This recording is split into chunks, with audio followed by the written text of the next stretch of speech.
Yuki Nobutatsu fez o impensável no capítulo 203 do mangá de Dandadan e levantou alguns questionamentos. Será que Seiko Ayase é tão bucha quanto tá parecendo pra gente?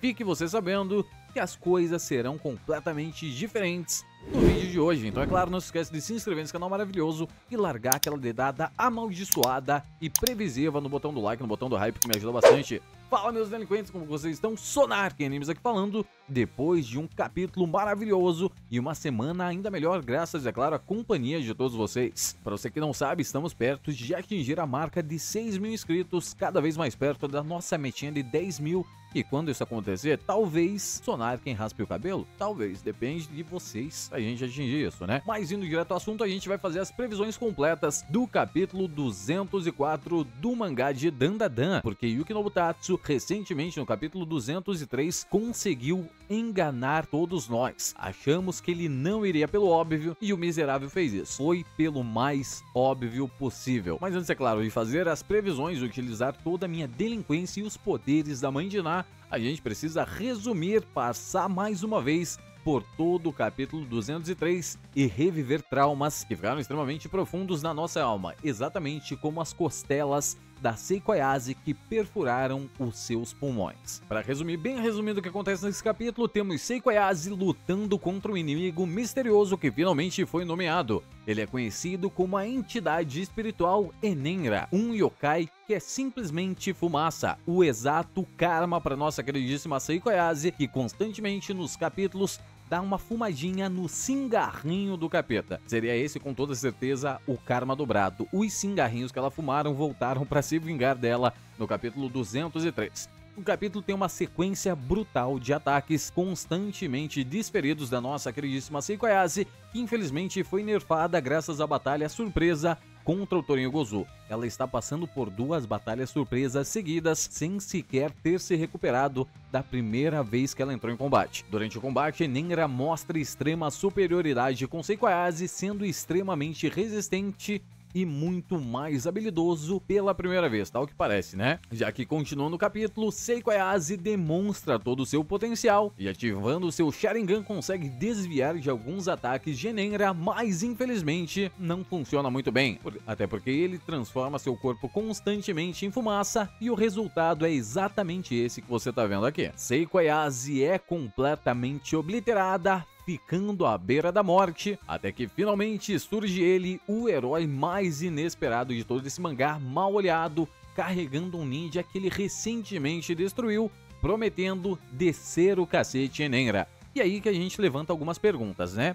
Será que dessa vez Yuki Nobutatsu vai seguir o óbvio ou ele vai para um caminho mais complicado de se entender? E pensando nisso que está acontecendo, a gente precisa utilizar toda a nossa delinquência, claro, e nossos poderes de Mãe de Ná. O nosso queridíssimo Yuki Nobutatsu conseguiu burlar para definir os acontecimentos futuros dentro do universo de Dandadan, mais específico, é claro, no capítulo 204 dessa obra maravilhosa. Se vocês viram meu vídeo completo de eu mencionando quem exatamente é Enenra dentro da mitologia japonesa, sabe que ele foi criado por um escritor extremamente conhecido como Toriyama. Ele fez criaturas como Yuki-onna e o Kappa, pra você ter uma noção que o cara realmente é muito foda no que ele faz. Os poderes dele são nada mais, nada menos do que se transformar constantemente em névoa, no caso tudo relacionado à fumaça, e desaparecer constantemente. Dentro da sua mitologia, ele surge apenas para seduzir as pessoas com seus belos movimentos durante uma fogueira. Assim que eles ficam seduzidos, eles pulam em direção ao fogo e são consumidos inteiramente pelas chamas. Possui 2 formas de nascerem esses monstros: de um ser humano completamente consumido pelas chamas, ou apenas de uma fogueira que recentemente foi realizado alguns rituais, digamos que complicados, dentro do universo japonês. Então, sem mais enrolação, vamos direto para as previsões do capítulo 204 do mangá de Dandadan.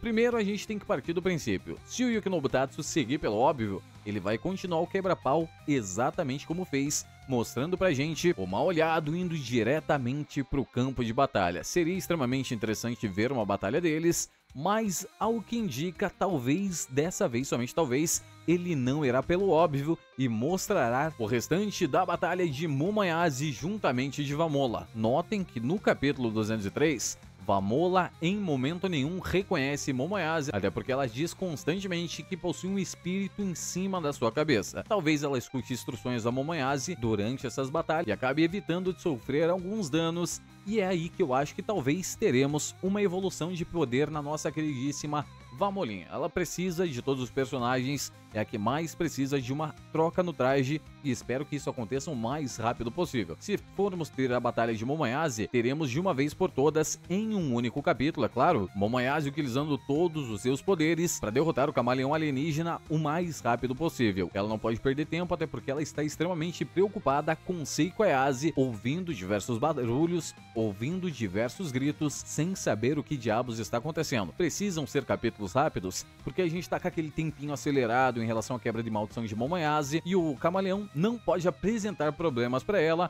porque se for alguém a apresentar problemas para nossa queridíssima Momoyase, precisa ser ninguém mais, ninguém menos que o próprio Enera. Então, se seguir esse capítulo com o ponto de vista de Momoyase, teremos Momoyase derrotando o camaleão de uma vez por todas. Ela pode até perder para um personagem desse, mas as chances são extremamente baixas. Ela precisa ver Seiko Ayase naquele estado, e se for desbloquear um poder novo, que tenha que ser nesse exato momento. Então, se a gente for seguir pelo mais óbvio, teremos que ter a conclusão da batalha de Momoyase contra Vamola. Teremos uma miniatura de Moi Moi Turbin, com toda certeza nesse capítulo, mais fundido, é claro, a armadura Yokai. Espero ver que Yuki Nobutatsu faça uma versão reduzida da armadura do carniceiro para Vamola, que vai ser muito bom, maravilhoso. O trajezinho dela, como eu sempre falo para vocês, é bonitinho, mas está na hora de evoluir um pouco os poderes da personagem. Vamola, de todos eles, é uma das personagens que eu mais gosto, mas ela parece muito largada dentro do universo de Dandadan. Agora, indo pro menos óbvio possível, é claro, se o Yuki Nobutatsu quiser enganar a gente mais uma vez, o capítulo vai continuar exatamente de onde parou, com as batalhas de Seiko Ayase mal olhado contra Enenra. Sonarkin, tem algumas chances do mal olhado vencer Enenra? Como que eu posso falar pra vocês? De todos os personagens de Dandadan apresentados pra gente desde os dias de hoje, mal olhado é o segundo mais forte. Como assim, Sonarkin? Simplesmente porque Seiko Ayase é muito mais poderosa que o mal olhado em todos os sentidos. Ah, Sonarkin, mas a Seiko Ayase é bucha, ela perde sempre. Não é bem assim, meus delinquentes. Se o Yuki Nobutatsu não nerfar ela e não deixar escondido seus poderes verdadeiros, teremos uma queima de pote dentro da história e vai perder o sentido um pouco. Então é normal ele nerfar constantemente Seiko Ayase. O mal olhado, ele é extremamente poderoso, como eu disse para vocês. Com um único chute ele mandou a família Kito inteira para a lua. Ele deu um Kamehameha que fez um tsunami gigantesco para destruir o tufão humano. Mas isto não é poder o suficiente para destruir Enenra. Para você ter uma noção, dentro da sua mitologia própria, o personagem, Enenra no caso, ele só pode ser visto por pessoas puras de coração. E se a gente for levar esse sentido para dentro do universo de Dandadan, somente uma pessoa pura seria capaz de destruir Enenra ou atacá-lo fisicamente, coisa que Seiko Ayase conseguiu nesse capítulo. Talvez a gente tenha aquele lance de pura maldade, igual no Dragon Ball. Talvez teremos. Ou aquele lance dos ataques do Tobi, só ficarem sólidos, só poder atacar ele no meio de um ataque. Com toda certeza teremos também. Mas, mal olhado, não terá a mínima chance contra Enera. Talvez se saia bem no início do combate, pressionando ele com suas bolas de energia e com sua casa amaldiçoada.